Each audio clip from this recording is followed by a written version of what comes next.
Assalamualaikum warahmatullahi wabarakatuh. We're back again on structure section, still on the sixth type of verb, but this time is part 2. Now these are the six type of verbs. Number 1, accent verb. Accent verb consists of two, which is transitive verb and intransitive verb. Number 2 is auxiliary verb. Number 3 is stative verb. Number 4 is modal verb. Number 5 is phrasal verb. Number 6 is irregular verb. We're going to discuss it one by one on the next slide. Okay, on the previous video we have already discussed about the accent verb, which is transitive and intransitive verbs, and then we also discussed about the auxiliary verb. Now we're going to discuss about stative verb, modal verb, phrasal verb, and irregular verb. So the next explanation will be given to you on the next slide, please. So stative verb can be recognized because they express a state rather than an action. They typically relate to thought, emotion, relationship, sense, states of being, and measurement. These are the examples of the stative verb. John doubted the doctor's opinion. Doubt in this case, doubt is a statement atau sebuah pernyataan. So a state of doubting pernyataan keraguan itu, atau misalnya a state of believing, suatu keraguan atau suatu kepercayaan, itu it's called a stative verb.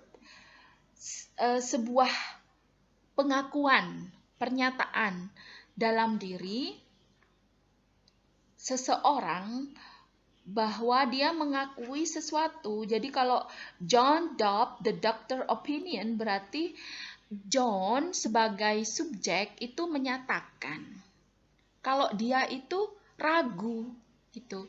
So it's called as a stative, sebuah pernyataan, ya. So the stative verb is the verb that describe thing but it's not an action, ya.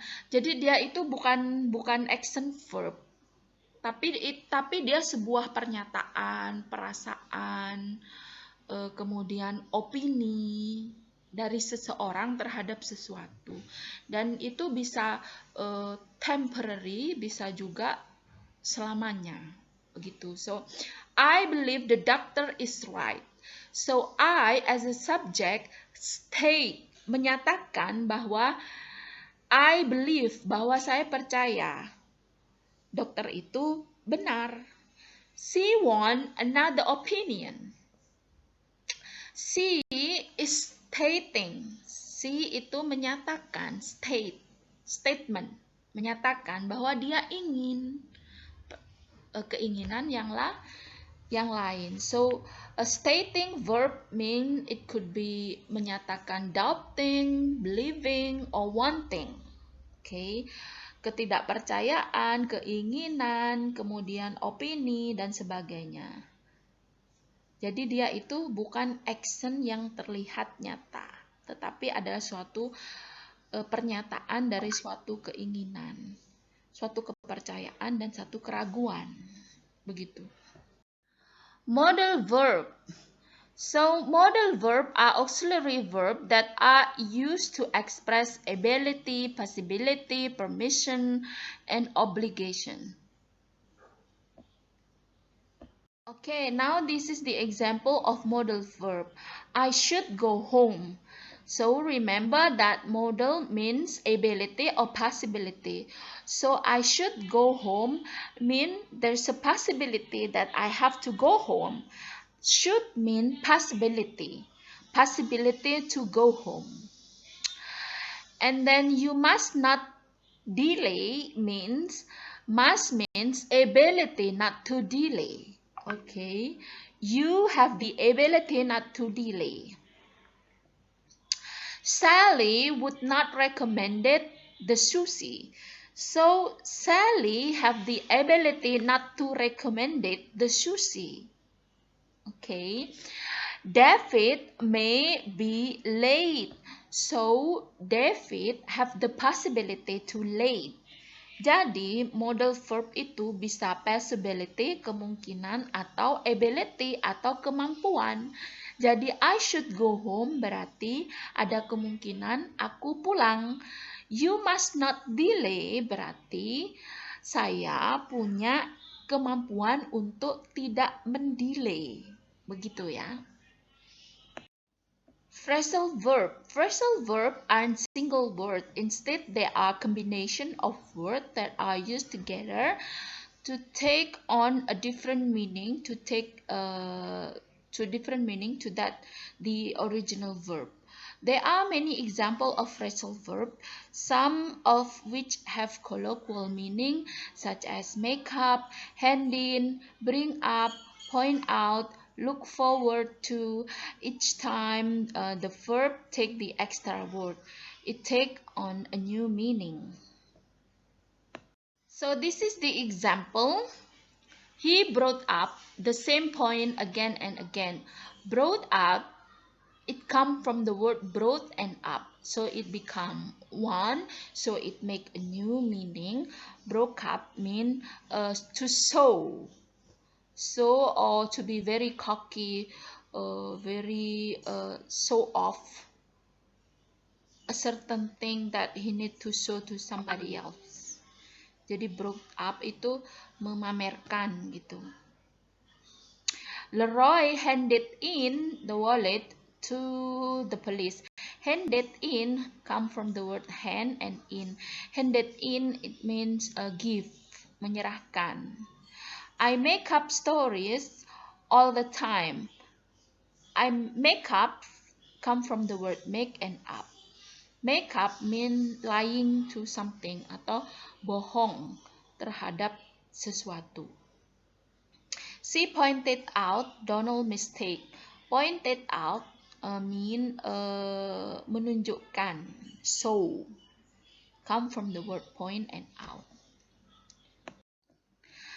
Irregular verb are those that don't take on the regular spelling pattern of the past simple or past participle verb. Unfortunately, there are hundreds of irregular verbs in English language. Some of the most common irregular verbs include say, make, go, take, come, know, and see. So this is the example of the irregular verb. I take my time when I go to the shop. It's a present tense, but irregularly take become took as a past. I took my time when I went to the shop. Yes, I go become when.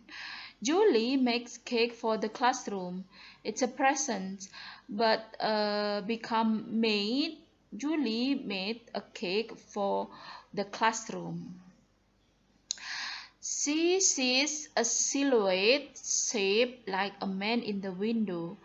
She saw a silhouette shaped like a man in the window. So those are the irregular verb, which is the verb that is changed irregularly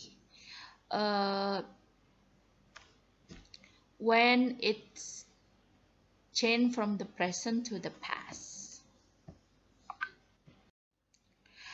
Now please make your own sentence, please, and tell me what kinds of verb that you have. Write it in the comment column section, please. That's all about the explanation. Thank you. Remember, practice makes perfect. Practice makes perfect. See you on the next video. Bye.